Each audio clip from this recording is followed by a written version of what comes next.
Hello friends, welcome to மக்கள் சேவைச்சால். இன்றைக்கி நம்ம ஒரு சூப்பரான இன்ஃபர்மேஷன் பற்றி தான் பார்க்க போகிறோம். அதாவது தமிழக அரசு போக்குவரத்து துறையில் அப்ரெண்டிஸ்ஷிப்கான வேலையை இப்போ வந்து அறிவிச்சிருக்காங்க.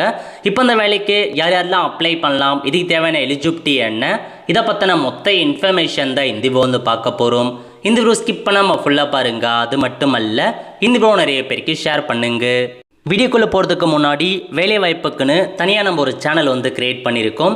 இந்த சேனலில் மாவட்ட வாரியாக வர எல்லா கவர்மெண்ட் ஜாப்ஸுமே ரெகுலராக அப்டேட் வந்து பண்ணிகிட்ருக்கோம்.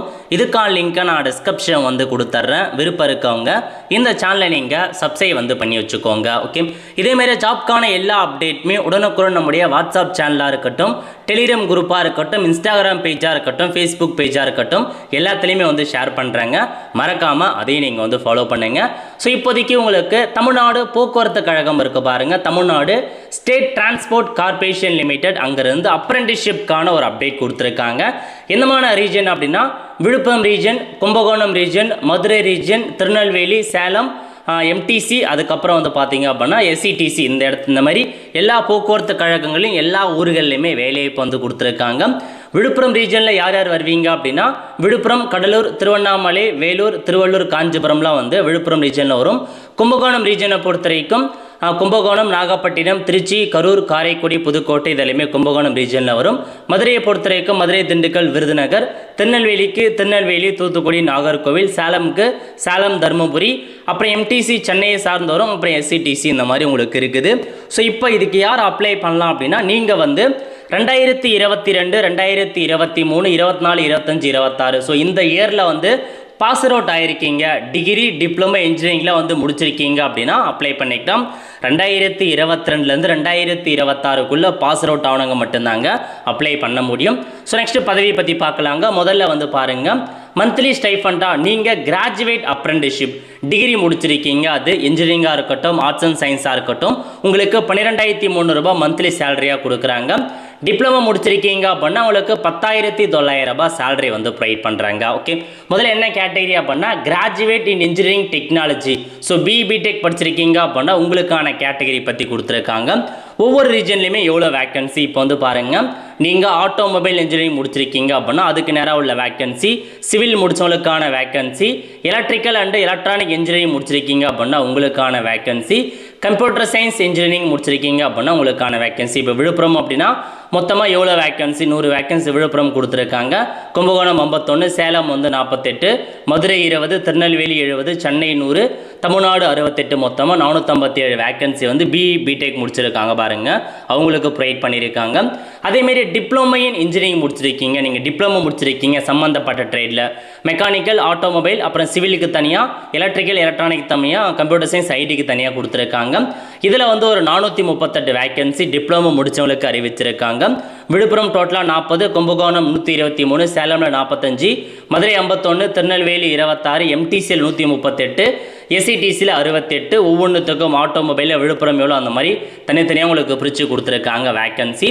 அதுக்கப்புறம் கிராஜுவேட் இன் ஜென்ரல், அதாவது ஆர்ட்ஸ் முடித்தவங்க, சயின்ஸ் முடித்தவங்க, காமர்ஸ் முடித்தவங்க, ஹியூமானிட்டிஸ் முடிச்சிருக்கீங்க, அதாவது BA, BSc, BCom, BBA, BBM, பிசிஏலாம் முடிச்சிருக்கீங்க ஆர்ட்ஸ் அண்ட் சயின்ஸ்லாம், உங்களுக்கு ஒரு 623 வேக்கன்சி கொடுத்துருக்காங்க.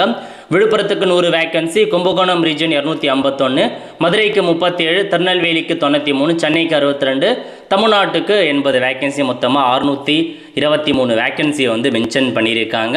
ஸோ கல்வி தகுதியை பொறுத்த வரைக்கும் கிராஜுவேட் அப்ரெண்டிஸ்ஷிப்க்கு இன்ஜினியரிங் முடித்தவங்க அல்லது டெக்னாலஜி பிடெக் முடித்தவங்க அப்ளை பண்ணலாம் சம்மந்தப்பட்ட ட்ரேடில். கேட்டகரி 2 டெக்னீஷியன் டிப்ளமோவில் நீங்கள் அந்த சம்மந்தப்பட்ட இன்ஜினியரிங் முடிச்சிருக்கீங்க அப்படின்னா அப்ளை பண்ணலாம். கேட்டகரி 3 வந்து ஆர்ட்ஸ் அண்ட் சயின்ஸ் முடித்தவங்க, BA, BSc, BCom, BBA, BCA போன்ற படிப்பு முடித்தவங்களும் தாராளமாக அப்ளை பண்ணிக்கலாங்க. ஏஜ் லிமிட்டை பொறுத்த வரைக்கும் ஆஸ் பர் அப்ரெண்டிஸ்ஷிப்க்கு என்ன ஏஜ் லிமிட்டோ அதைப்படி நீங்கள் அப்ளை பண்ணலாம் அப்படின்ற மாதிரி உங்களுக்கு தெரிவிச்சிருக்காங்க, நோட் பண்ணிக்கோங்க. டியூரேஷன் இது வந்து பார்த்தா ஜாப் கிடையாதுங்க, அப்ரெண்டிஸ்ஷிப் உங்களுக்கு தொழில் மாரி வந்து கற்றுக் கொடுப்பாங்க. 1 இயர் உங்களுக்கு ட்ரைனிங் கொடுப்பாங்க, அதுக்கப்புறம் வெளியே அனுப்பிடுவாங்க. பட் 1 இயருக்கு நீங்கள் ட்ரைனிங் சொல்லிக் கொடுப்பதற்கான மந்த்லி ஸ்டைஃபண்டும் வந்து ப்ரொவைட் பண்ணுறாங்க. செலெக்ஷன் ப்ரொசீஜர், இந்த வேலைக்கு எப்படி செலெக்ஷன் பண்ணுறாங்க அப்படின்னா மெரிட் லிஸ்ட் மூலமாக செலக்ட் செய்யப்படும் அப்படின்ற மாதிரி சொல்லிட்டாங்க. அதாவது நீங்கள் எடுத்த மதிப்பெண் அடிப்படையில் யார் அதிகபட்ச மதிப்பெண் எடுத்திருக்காங்களோ அதை பேஸ் பண்ணி தான் செலெக்ஷன் பண்ணுவோம் அப்படின்ற மாதிரி இதில் கொடுத்துருக்காங்க பாருங்கள். அதாவது percentage of mark obtain in the basic prescribed qualification.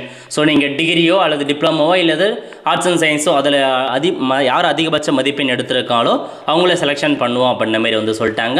So apply பண்ணுறதுக்கான இன்ஸ்ட்ரக்ஷன்ஸ் கொடுத்துருக்காங்க பாருங்கள். அப்ளை பண்ணுறதுக்கு கேட்டகரி 1 என்ன அப்படின்னா, நீங்கள் ஓல்டு வெப்சைட் இருக்குது, ஓல்டு நேஷனல் வெப் போர்ட்டல் பயன்படுத்துகிறீங்க அப்படின்னா நீங்கள் இப்போதைக்கு மைக்ரேட் ஆகணும். புதிய nats.education.government.in இந்த வெப்சைட்டில் மைக்ரேட் ஆகிட்டு லாகின் பண்ணி அப்ளை பண்ண சொல்லியிருக்காங்க. கேட்டகரி பிஏ பொறுத்த வரைக்கும் ஆல்ரெடி நேட்ஸ் போர்ட்டலில் அக்கௌண்ட் இருக்குது அப்படின்னா டேரெக்டாக நீங்கள் லாகின் பண்ணிக்கோங்க. லாகின் பண்ணி சர்ச் ஆப்ஷனில் போயிட்டு Tamil Nadu state transport corporation search பண்ணிங்க அப்படின்னா இதில் உங்களுக்கு வரும் எந்த லிமிட்டட் அப்ளை பண்ண போகிறீங்க, விழுப்புரமா, கும்பகோணமா, சேலமா, இல்லை வந்து எம்டிசியா, எஸ்சிடிசியா அந்த மாதிரி கேட்டிருப்பாங்க. எதுவோ அதை கிளிக் பண்ணி டேரெக்டாக நீங்கள் அப்ளை வந்து கொடுத்துக்கலாங்க. இல்லை நான் அக்கௌண்ட்டே க்ரியேட் பண்ணது இல்லை அப்படின்றவங்க ஃபஸ்ட் டைமாக நீங்கள் nats.education.government.in இதில் போயிட்டு உங்களுக்குன்னு தனியாக அக்கௌண்ட் க்ரியேட் பண்ணிட்டு அதுக்கப்புறம் லாகின் பண்ணி அப்ளை வந்து பண்ண பாருங்கள். ஸோ இதுதாங்க உங்களுக்கான இன்ஃபர்மேஷன். ஜஸ்ட் நீங்கள் அப்ளை கிளிக் பண்ணவே அப்ளை ஆகிடுங்க. ஏன்னா அக்கௌண்ட்டில் எல்லா டீட்டெயில்ஸுமே வந்து கொடுத்துருப்பீங்க. அக்கௌண்ட் க்ரியேட் பண்ணுறது தான் கொஞ்சம் பெரிய ப்ராசஸ், சிரமமாக இருக்கும். அப்ளை பண்ணுறது ஜஸ்ட் ஒரு கிளிக்லேயே நீங்கள் அப்ளை பண்ணி முடிச்சிடலாம். ஸோ உங்களுக்கு ட்ராவல் எக்ஸம்ஸ், அதாவது வெரிஃபிகேஷன், சர்டிஃபிகேட் வெரிஃபிகேஷன் கூப்பிடுவாங்க. அப்போ அதுக்கான ட்ராவல் அலவன்ஸ் டிஎல்லாம் கொடுக்க மாட்டோம் அப்படின்ற மாதிரி வந்து கொடுத்துருக்காங்க. எல்லாமே மென்ஷன் பண்ணியிருக்காங்க. இம்பார்ட்டன்ட் டேட், இந்த வேலைக்கு நீங்கள் எப்போ ஆன்லைனில் அப்ளை பண்ணலாம் அப்படின்னா 28/7/2026 கடைசி தேதி 28/8/2026 அப்ளை பண்ணிக்கோங்க. உங்களுக்கான ஷார்ட் லிஸ்ட்டு யார் யாரெல்லாம் செலக்ட் ஆகிருக்காங்க அப்படின்றதுக்கான லிஸ்ட்டை என்றைக்கு ரிலீஸ் பண்ணுவாங்க அப்படின்னா second week of September second வீக்கில் ரிலீஸ் பண்ணுவாங்க செலக்ட் ஆனதுக்கான லிஸ்ட்டு. அதுக்கப்புறம் உங்களுக்கான டாக்குமெண்ட் வெரிஃபிகேஷன் என்றைக்கு இருக்கும் அப்படின்னா செப்டம்பர் 4th வீக்கில் டாக்குமெண்ட் வெரிஃபிகேஷன்ஸ் இருக்கும் அப்படின்ற மாதிரி வந்து சொல்லியிருக்காங்க. உங்களுக்கு இந்த லிஸ்ட்லாம் நீங்கள் செக் பண்ணுறதுக்கு இது ஒருக்கு பாருங்கள். nats.education.government.in இதில் போயிட்டு ரீஜனல் ஈவெண்ட்டில் போயிட்டு அந்த போர்ட் சதர்ன் ரீஜனை கிளிக் பண்ணி அதில் நியூஸில் இருக்கும், அதெல்லாம் நீங்கள் தெரிஞ்சுக்கலாம் அப்படின்ற மாதிரி வந்து சொல்லியிருக்காங்க. ஸோ இதுதான் உங்களுக்கு இந்த ஜாப்க்கான மொத்த இன்ஃபர்மேஷன். ஸோ இது வந்து அப்ரெண்டிஸ்ஷிப் தான், ஜாப் கிடையாது. விருப்பம் தகுதியும் இருக்கவங்க ட்ரை பண்ணுங்கள். 1500க்கு மேற்பட்ட ஒரு வேக்கன்சிஸ் உங்களுக்கு அப்டேட் வந்து பண்ணியிருக்காங்க. வெப்சைட் இதுதாங்க nats.education.government.in இதில் போயிட்டு அக்கௌண்ட் க்ரியேட் பண்ணிக்கோங்க. அதாவது இதில் இருக்க பாருங்கள், regular student, diploma, graduate, pass out ஆனவங்க இந்த ஆப்ஷனை பயன்படுத்தி நீங்கள் வந்து பார்த்தீங்க அப்படின்னா ஸ்டூடெண்ட் ரெஜிஸ்ட்ரேஷனாக லாகினா, புதுசாக அக்கௌண்ட் க்ரியேட் பண்ணுறவங்க ரெஜிஸ்ட்ரேஷன் அப்படின்ற ஆப்ஷனை பயன்படுத்தி அக்கௌண்ட் க்ரியேட் பண்ணுங்க. எல்லா இன்ஃபர்மேஷன்ஸுமே நிறையா, கொஞ்சம் அக்கௌண்ட் க்ரியேட் பண்ணுறது கொஞ்சம் பெரிய ப்ராசஸ்ங்க. அக்கௌண்ட் க்ரியேட் பண்ணிட்டீங்க அப்படின்னா சுலபமாக அப்ளை பண்ணிக்கலாம். அதுக்கப்புறம் லாகின் பண்ணுறதுக்கு ஸ்டூடெண்ட் லாகின் கிளிக் பண்ணி மெயில் ஐடி பாஸ்வேர்டு கொடுத்து லாகின் பண்ணிவிட்டு சர்ச் ஆப்ஷனில் போயிட்டு அந்த டிரான்ஸ்போர்ட், தமிழ்நாடு டிரான்ஸ்போர்ட் நீங்கள் சர்ச் பண்ணிங்க அப்படின்னா இந்த மாதிரி ஒரு ஆப்ஷன் காமிக்கும். அதில் போய்ட்டு எந்த ரீஜன் அப்ளை பண்ணுறீங்களோ அந்த ரீஜனுக்கு சிம்பிளாக நீங்கள் அப்ளை வந்து பண்ணிக்கலாங்க. ஸோ இதுதான் உங்களுக்கான இன்ஃபர்மேஷன். நிறைய பேருக்கு தெரியப்படுத்துங்க. அடுத்த ஒரு நல்ல சந்திப்போம். நன்றி, வணக்கம்.